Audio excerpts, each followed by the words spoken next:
Week 14 of the fantasy football season. Here's the top 15 tight ends I'm ranking this week. Number 1, Trey McBride, the Arizona Cardinals. What a season it's been for Trey McBride. And with Jacoby Brissett in the lineup, he's had better numbers. Marvin Harrison's had better numbers. We've seen Michael Wilson go off at times. And this is a pass-first team. And this week in a matchup where most likely they'll be trailing early in the off-team versus division rival, the Los Angeles Rams, coming in. I think once again we're going to see tons of targets, good output from Trey McBride, and he's been the number 1 tight end easily all season long. Number 2, Brock Bowers of the Vegas Raiders. Last week a big game it was for Brock Bowers, 2 touchdowns in that one at the Los Angeles Chargers. And Bowers even missing a few games early in the season and not 100% a majority of the season with the knee injury. He's still going out there and putting up points, is Brock Bowers. So this week, yes, it is a tough matchup versus the Denver Broncos, but he's a matchup-proof tight end.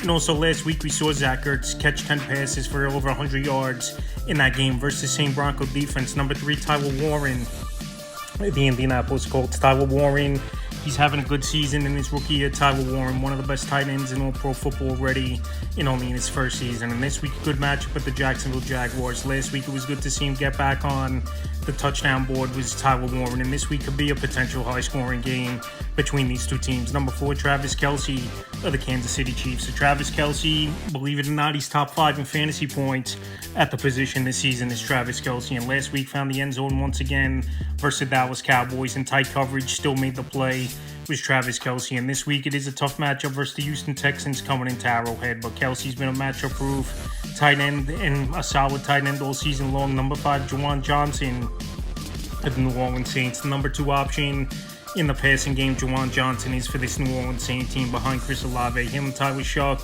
have a good rapport. I've said it, young quarterbacks like targeting the tight end, especially in key third downs, as a security blanket and in the red zone. And this week in a matchup with the Tampa Bay Buccaneers, where their defense, in my opinion, isn't that good, I think Johnson could go out there and have a pretty decent week this week. Number 6, Brenton Strange of the Jacksonville Jaguars. So arguably the number 2 option in this passing game is Brenton Strange. We saw it early in the season before he went out with injury that he went out there and he had some big games. We saw last week he found the end zone in the blowout victory at the Tennessee Titans. And this week versus the Indianapolis Colts, I think Strange once again could go out there and produce well for fantasy owners. Number 7, Zach Ertz or the Washington Commanders. So like I said, Zach Ertz last week had a monster ball game, 10 catches, 106 yards. I know he dropped a touchdown. It was a little tough of a ball to get, but still Zach Ertz, we've seen him make that play many times in his career. So this week a matchup in Minnesota, indoor game, better field conditions than last week where it was rainy, windy, and the field was bad condition for the Commanders versus the Broncos. So I think Ertz once again could go out there and have a good game. Number 8, Dalton Schultz of the Houston Texans. Dalton Schultz, it's been a solid season for him with Houston. Number 2 option in the passing game behind Nico Collins. This week it is a tough matchup to go into Arrowhead and make plays, but if they are trailing in this game and have to throw a little bit more where Woody Marks and Nick Chubb, it's been tough in that backfield to be consistent weekly. I think Dalton Schultz, he could go out there once again and put up similar numbers like he did last week in that 13-14 point range. Number 9, Jake Ferguson of the Dallas Cowboys. So Ferguson, he's definitely taken a step back over the last month and change since CeeDee Lamb's been back in the lineup. Ferguson still amongst the league leaders in touchdowns at the tight end position. So this week, good matchup in Detroit. Secondary decimated. Linebacking crew hasn't been that great this season for the most part. And we know this Cowboy offense, a high-powered offense, putting up about 30 points per game. Number 10, Harold Fannin Jr.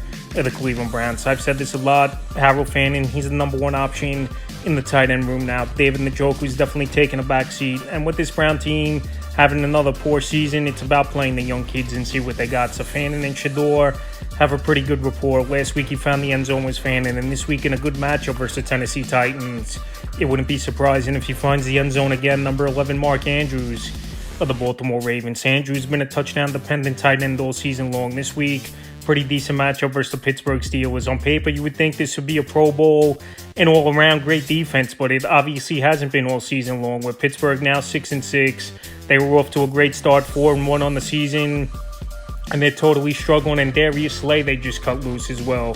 So this week in a potential high-scoring game, I think Andrews, in a matchup where he's had success versus Steelers team throughout his career, could produce solid numbers. Number 12, Dallas Goedert of the Philadelphia Eagles. So Goedert's definitely taken a back seat over the last few weeks, where I just feel Jalen Hurts, he's peppering with A.J. Brown with targets, and he just don't want to hear him anymore.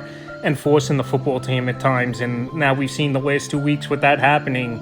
The Eagles lost at the Cowboys in Week 12 and then lost last week to the Chicago Bears. So this week at the Chargers, Chargers could put points on the board. I know Justin Herbert's most likely going to play after undergoing surgery on his non-throwing hand. And this week, they're going to have to put points on the board. And at least it's an indoor game, not dealing with the elements in Philadelphia or another East Coast stadium. Number 13, Darren Waller, the Miami Dolphins. Darren Waller, it's been an injury-plagued year after he took a year off last season, retiring and coming back with the Dolphins this season. But Waller going back to early in the season in his Dolphin debut had 2 touchdowns versus the New York Jets. So this Jet defense, it's obviously lost big players, Sauce Gardner, Quinnen Williams, Michael Carter, traded them all at the NFL trade deadline. And I think Darren Waller, he can be a matchup problem for the Jet linebackers. And he's a big red zone target where pretty much in this passing game, it's Waddle and Achane out of the backfield and nothing else. 14, Oronde Gadsden of the Los Angeles Chargers. So Gadsden's definitely taken a back seat over the last month of the season where teams have adjusted to him, and he's not going to catch you by surprise like he did early in the season with some big ball games, but he's still a big target, still a good yard after catch play is Gadsden. Like I said, he has to make adjustments, and this week it is a tough matchup versus Philadelphia, so I don't think his ceiling is that high in this one. And the 15th and final tight end I'm ranking is Kyle Pitts of the Atlanta Falcons. So Kyle Pitts, he had a big game last week. It seems like 1 out of every 3-4 games he'll go out there, have a decent game for you, is Kyle Pitts. So this week a very tough matchup versus, in my opinion, one of the best defenses in the league, especially the last month of the season. They're creating turnovers. Again, to the quarterback is a Seattle team, and I think it could be a long day for Kirk Cousins and Kyle Pitts, and especially if Drake London's back in the lineup. That's more targets taken away from Pitts this week. So that's the top 15 tight ends I'm ranking for Week 14 of the fantasy football season.